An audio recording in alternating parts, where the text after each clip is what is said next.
Hey, what's up? This is Ricardo at Parts People, and in this video, we'll outline the steps for completing a part replacement on your Dell PC. Visit our website and use this coupon for a 5% off discount.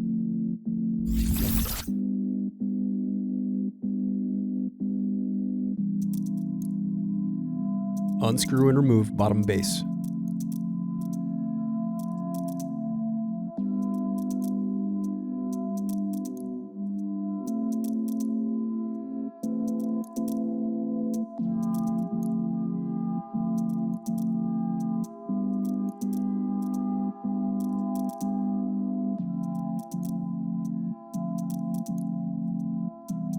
Now unscrew and disconnect battery.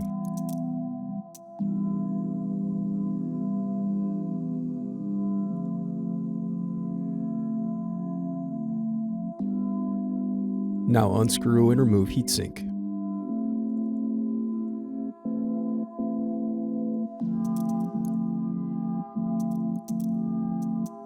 Thanks for watching. Don't forget to like and subscribe if you enjoyed this video. And if you need more, check out this playlist to watch other tutorials for your laptop. You can also click here to find parts for your laptop at partspeople.com.